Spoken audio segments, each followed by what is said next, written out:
सत्संग ब्यास जाएंगे, जहां 10 बजे राधा स्वामी सत्संग ब्यास पहुंचेंगे सीएम भजनलाल। 12 बजे बिलवा से सीएमओ जाने का भी कार्यक्रम है। सीएमओ में राजस्थान मंडपम को लेकर बैठक लेंगे। 3 बजे ऊर्जा विभाग से संबंधित समीक्षा बैठक लेंगे। राइजिंग राजस्थान में हुई एमओयू की समीक्षा बैठक भी लेंगे। 5 बजे कर्मभूमि से मातृभूमि अभियान का शुभारंभ करेंगे। सांगानेर स्थित राजकीय महाविद्यालय कुमावतों की ठाड़ी में शुभारंभ का कार्यक्रम है। 7 बजे उद्योगपतियों के साथ जल संचय जन भागीरथी विषय पर संवाद भी होगा। मुख्यमंत्री आवास पर यह संवाद कार्यक्रम रखा गया है।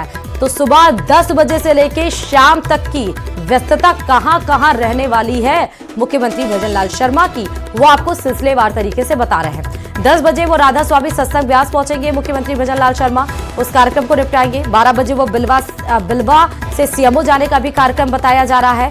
सीएमओ में राजस्थान मंडपम को लेकर बैठक लेंगे।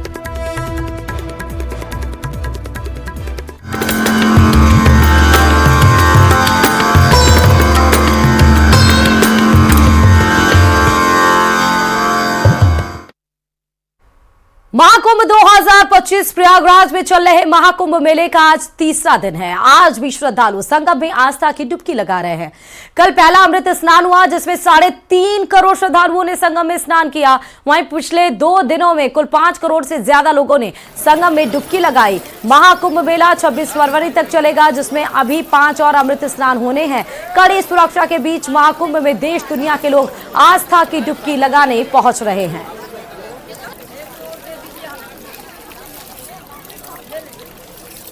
तो प्रयागराज की ये सीधे तस्वीरें आपको दिखा रहे हैं। महाकुंभ मेले का आज तीसरा दिन है। 13 जनवरी से शुरू हुआ ये महाकुंभ 26 फरवरी महाशिवरात्रि के शाही स्नान के साथ समापन होगा। और कल मकर संक्रांति थी, जहां शाही स्नान था। और कल का दिन 144 वर्षों के बाद जो संयोग बना था, वो कल का संयोग माना जा रहा था, क्योंकि उस दिन चंद्रमा, सूर्य और बृहस्पति एक ही दिशा में थे। और इस वजह से कल का जो दिन था वो शाही स्नान के लिए समर्पित था, जहां पर 3.5 करोड़ श्रद्धालुओं ने आस्था की डुबकी लगाई।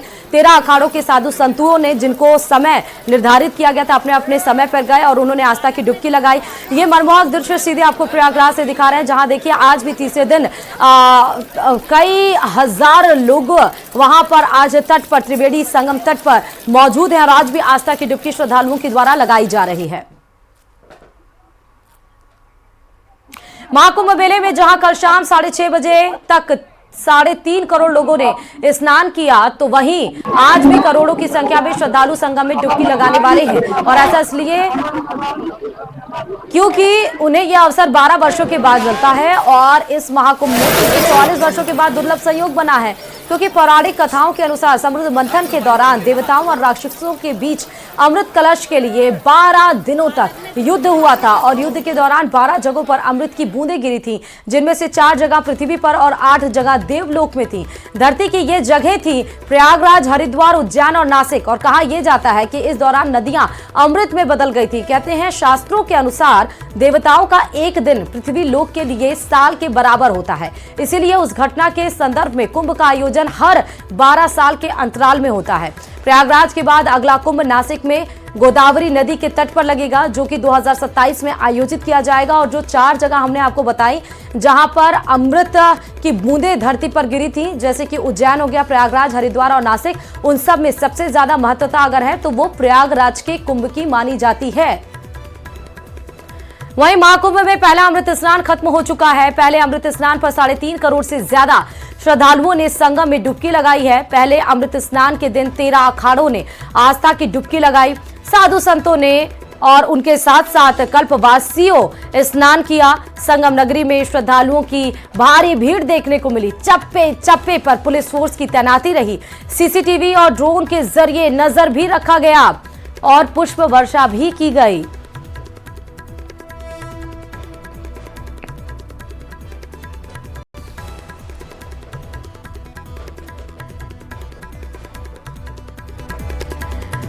तो संगम की रेती पर सनातन का सबसे बड़ा संदेश कल देखने को मिला। आपने देखा कि कई सारे जो विदेशी श्रद्धालु आए थे, वो न सिर्फ शाही स्नान करना चाहते थे, जबकि उनको पौराणिक कथाओं के बारे में भी पता था कि आखिर महाकुंभ क्या है, प्रयागराज में क्यों आना है, उसका महत्व क्या है, महाकुंभ को वो किस तरह से आत्मसात कर रहे हैं। सारी बातों का उनको इल्म था, सारी बातों का अंदाजा था। और उस तरह से वो पॉजिटिव वाइब्स लेकर भी आए थे। कल का प्रयागराज का ये जो महाकुंभ था, ये सकारात्मक ऊर्जा से बिल्कुल प्रतीत हो रहा था। संगम की रेती पर लगे सनातन के सबसे बड़े समागम में देश के कोने कोने से श्रद्धालु पहुंच रहे हैं। महाकुंभ में अनेकों रंग देखने को मिल रहे हैं। बिहार, राजस्थान, दिल्ली से आए श्रद्धालु अलग अलग संदेश भी दे रहे हैं। देखिए रिपोर्ट। जय जय हे महिषासुरमर्दिनी रम्यकपर्दिनी शैलसुते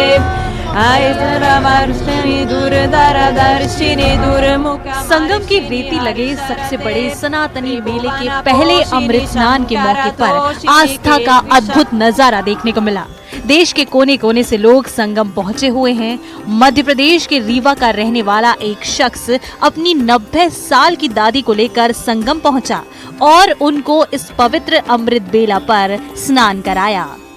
श्रवण कुमार ने माता पिता को तीर्थ के लिए ले गया, लेकिन ये वो श्रवण कुमार है जिसने अपनी दादी को, 90 साल की इस महिला को रीवा से यानी मध्य प्रदेश से लेके चले हैं, क्योंकि ये चलने में असमर्थ है और इनको दर्शन कराने के लिए ये यहाँ लेके पहुंचे हैं। और ऐसे में देखा जा सकता है कि इनकी भक्ति क्या है इस महिला की।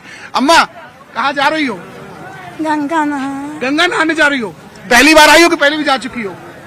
पहली बार आई हो? पहली बार आई हो? पहली बार आई। अच्छा सर, क्या नाम है आपका? कहाँ से अपनी दादी को लेकर आ रहे हो? आप कंधे पे बैठाए कहाँ से चले आ रहे हैं? मैं देख रहा हूँ आपको। मैं आ रहा हूँ, समझ लीजिए आपके जो ये ब्रिज पड़ता है, हाँ, ब्रिज से आ रहा हूँ, कंधे में अब चलने फिरने में असमर्थ है अम्मा जी। तो ले जाओगे, पूरे नहला के लाओगे जी। अच्छा, कहाँ से आए हो? क्या है संकल्प है? आप क्या लगते हो इनके? हाँ, हमारी दादी लगती है। प्रयागराज महाकुंभ में देश के कोने कोने से श्रद्धालु स्नान करने पहुंचे हैं। राजस्थान से भी लाखों की तादाद में श्रद्धालु आए हैं। वो महाकुंभ में बेहतरीन इंतजामों को देखकर काफी खुश हैं और इस बेहतर इंतजाम के लिए पीएम मोदी और सीएम योगी को धन्यवाद दिया।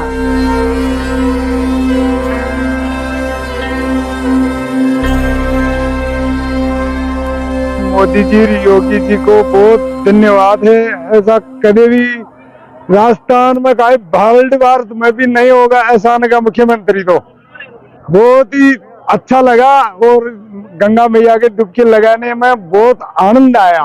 यह कुंभ देखा तो बहुत अच्छी अच्छी बातें लगी है। अच्छी व्यवस्था, करोड़ों की संख्या में आदमी मिला और व्यवस्था बहुत अच्छी सुंदर लगी है। मोदी जी, योगी जी का सहयोग भी बहुत ही तगड़ा और बहुत ही बढ़िया लगा।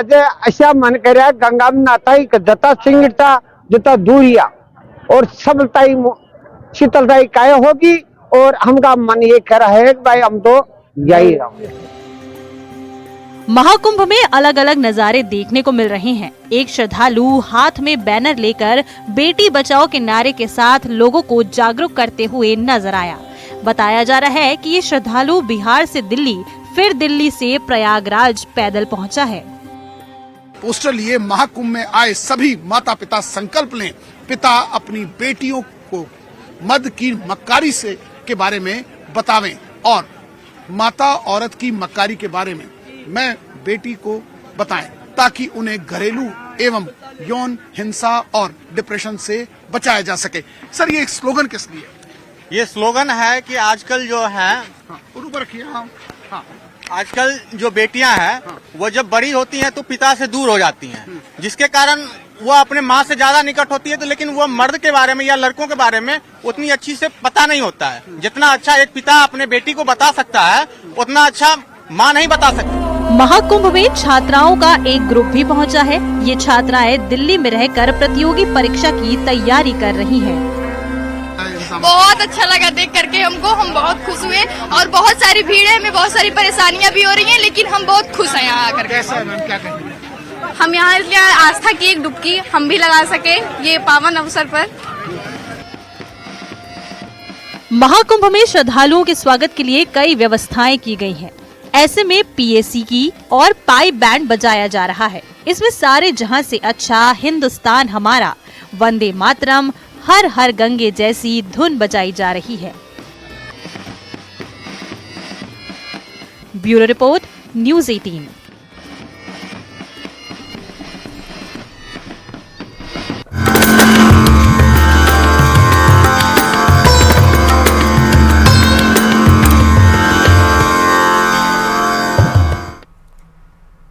भारतीय सेना आज अपना 77वां सेना दिवस मना रही है। इस बार ये समारोह पुणे में आयोजित किया जा रहा है।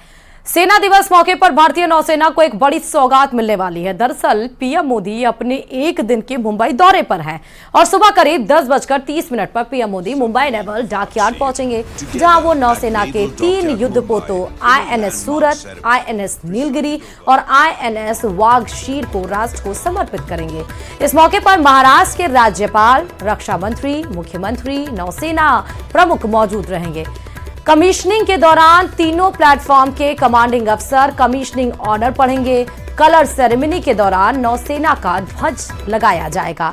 इसके बाद पीएम मोदी का सुबह करीब 11 बजे संबोधन होगा।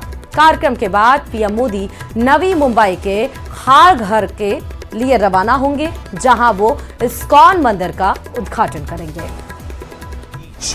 This January, be a part of history as the Indian Navy commissions the destroyer Surat, stealth frigate Nilgiri and submarine Vaghshir together at Naval Dockyard Mumbai in a landmark ceremony presided over by the Honorable Prime Minister. Built by Mazgon Dock Shipbuilders, each a tribute to Atmanirbhar Bharat with unique operational capabilities. Nilgiri is a revolutionary design with a flush forecastle, signal suppression techniques and a super rapid gun mount with smart ammunition. Surat, with her size and strength, is a floating fortress. And Vaghshir, one of the world's most advanced submarines.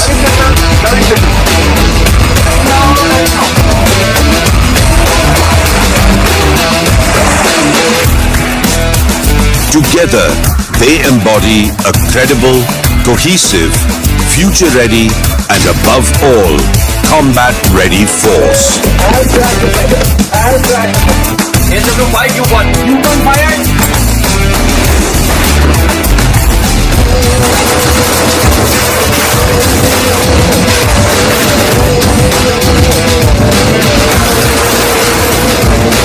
Tomorrow's Navy, today.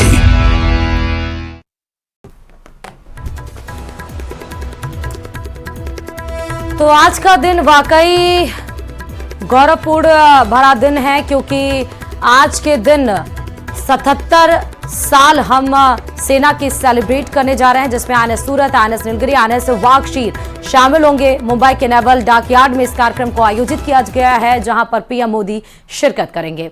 चलिए खबरों में आगे बढ़ते हुए सीधे आपको मौसम से जुड़ी हुई खबर बताते चलें, क्योंकि धुंध ने एक बार फिर से दिल्ली एनसीआर समेत उत्तर भारत के कई इलाकों को अपनी चपेट में ले लिया है। हालात इतने खराब हो गए हैं कि कई इलाकों में विजिबिलिटी 0 हो गई है।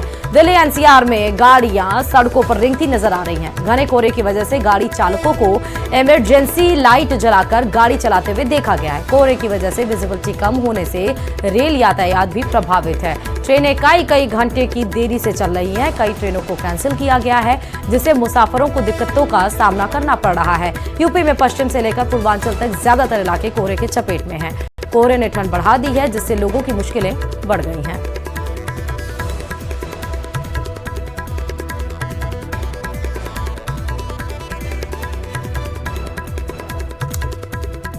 तो आपको देखिए अलग अलग तस्वीरें हैं। कहीं ठंड से बचने के लिए लोग अलाव का सहारा ले रहे हैं, तो कहीं जो गाड़ियां हैं यानी ट्रेनें अपने समय अनुसार देरी से चल रही हैं। कई ट्रेनें कैंसिल कर दी जा रही हैं। तो सड़कों पर दौड़ती हुई गाड़ियां हेडलाइट जलाकर चलने को मजबूर हैं, क्योंकि विजिबिलिटी काफी ज्यादा कम है। दिल्ली एनसीआर में कोहरे का कहर देखने को मिल रहा है।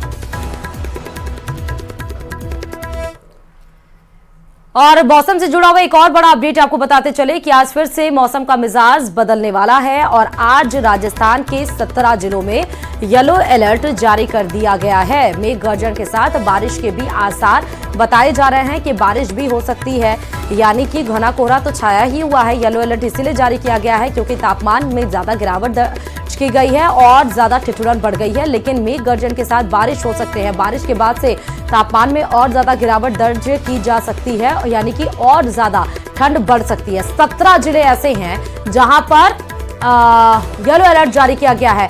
माउंट आबू, भरतपुर, करौली की सीधे तस्वीरें देखिए। माउंट आबू में एक रेस्टोरेंट है और जो गाड़ियां खड़ी हुई हैं उसके शीशे पर देखिए बर्फ जम चुका है। भरतपुर में घना कोहरा इतना ज्यादा कि विजिबिलिटी तो इसके हिसाब से 5 या 10 मीटर भी कहना मुश्किल है। करौली के भी वही कुछ हालात हैं। देखिए आप तस्वीरें, दूर दूर तक आपको सिर्फ धुंध छाया हुआ नजर आ रहा है।